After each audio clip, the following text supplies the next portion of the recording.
Hey folks, Greg here.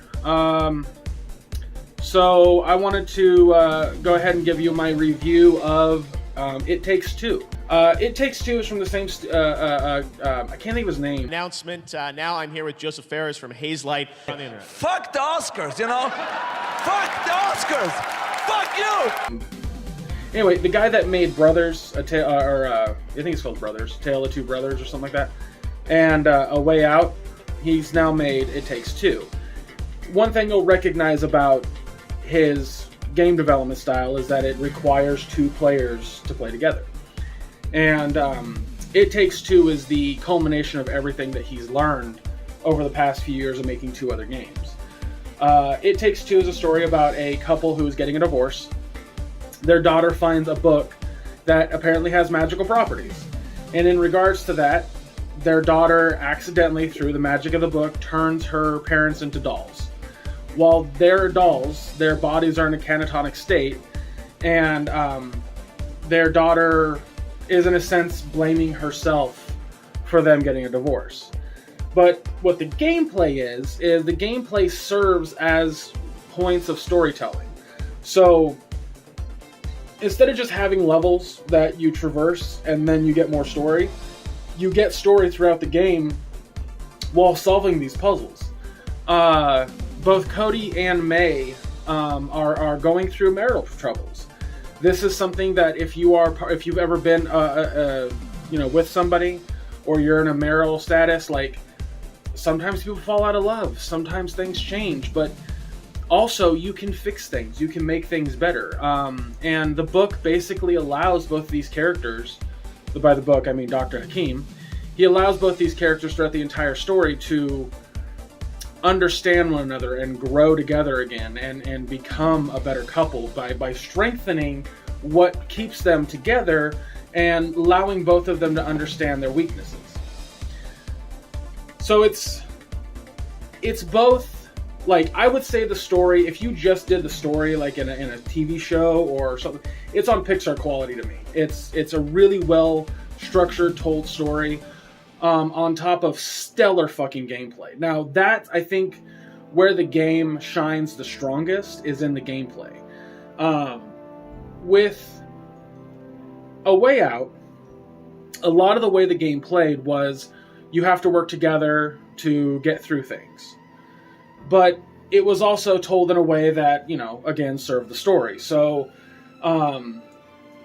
there wasn't a whole lot of, like, puzzle elements within A Way Out. I mean, I think there were in Brothers, but this game is all work together. There is no moment in this game where you're just doing something on your own. And the way that they do that is every single level gives each character a different ability. So, for instance, the first level is the shed, which is where they turn into dolls in the first place. And the Cody is given, like, these nails that he can throw and call back. My buddy called it Yondu powers, so if that gives you a clue. Because he literally whistles for him to come back. But the wife, May, is given a hammer that she can smash things with, but also kind of hook onto other nails and swing. So, while Cody is throwing nails, she has to swing on them. Sometimes there's platforms, which he only has 3 nails, so he has to time where the nails go, so that way she can platform on things. The whole game is like this. Every level gives either character a different power. And they just serve to solve puzzles. It's not like there are a couple levels where the power is really fucking cool, and the other player might feel a little jealous, but what's also brilliant about the game is that it's really replayable. I actually want to play it again with my friends, so that way we can switch sides and get the other style.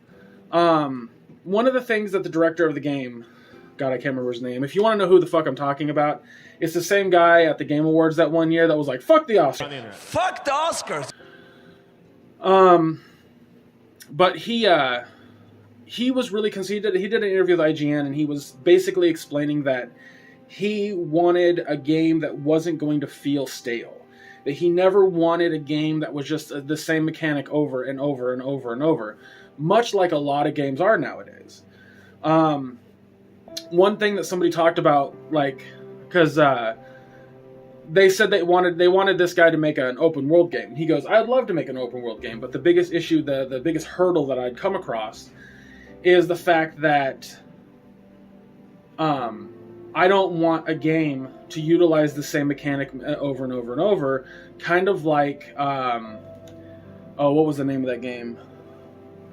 The Hideo Kojima game that he just came out with, Death Stranding. Woo. He doesn't want it to be like Death Stranding, and I get that because Death Stranding does not have a ton of gameplay elements. It's just a couple that you utilize in a whole space, and that's fine. If that's nothing inherently wrong with that, but that's not what he wants to do. This game never allows you to get comfortable with one thing. It moves on to the next thing very quickly and goes, "Hey, did you enjoy those powers? Well, now we're taking them away, and we're going to give you something else."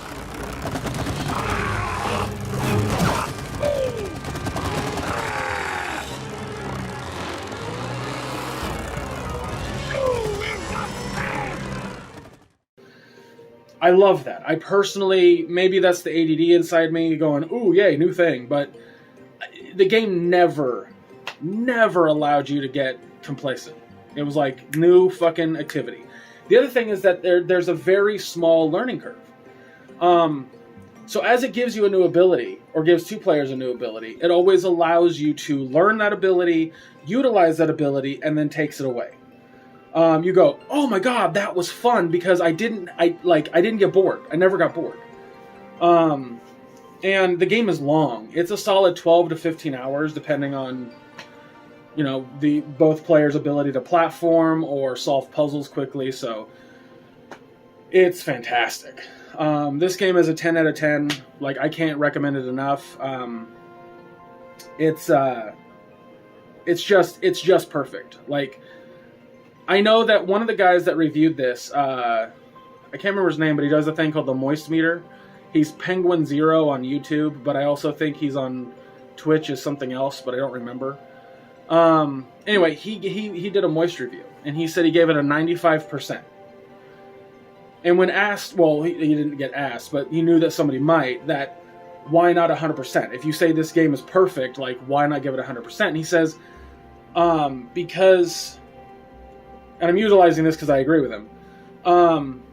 He goes, a game that is for everybody, that anybody can pick up and play at any time, is something like Minecraft. He goes, I don't like Minecraft, I don't want to play it, but it's easily accessible.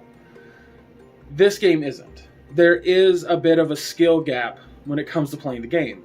If somebody who's never played a platformer or never played a video game, they're going to struggle really hard on this game. Because of that, it's going to be very, very tough. It's going to take a while for the person to kind of get acclimated to playing a game like this. But if you have somebody that is good or has, is decent, you're going to have a lot of fun. It's tough, but you're going to have a lot of fun. I would say that the punishment level on this game is on par with Portal 2. Portal 2's co-op part, where if you die, you just get respawned. And you don't feel like the punishment is too steep. So, I would definitely try to play this with somebody who maybe is on par with you when it comes to skill. If you feel like your significant other, or your girlfriend or boyfriend is on level, then great. But I've seen a few people try to play this with their significant other, and their significant other plays like Stardew Valley, and that's it. That's not going to cut it. So I agree with the it not being a game for everybody, because it's going to do that.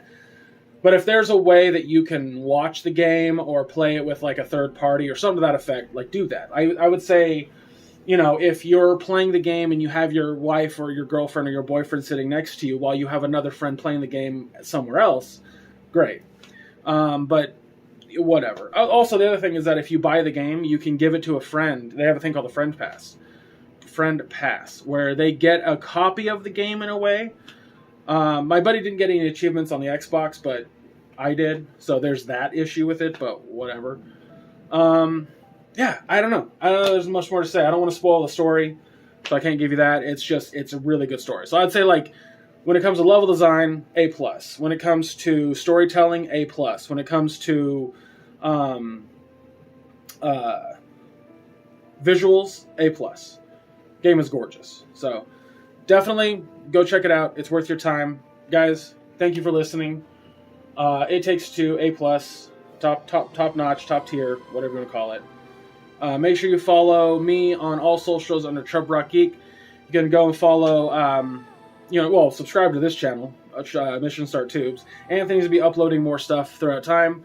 We're going to try to do more collaborative stuff with Anthony and I. Also, check it out. We're doing a quarterly podcast with Anthony and I, just kind of catching up and talking about whatever's been going on in the gaming world. Oh boy! Other than that, I think that's it. I think that's all I got. Again, guys, thank you so much for listening. This video went on long, but that's because It Takes Two is one of the best games of 2021 by far.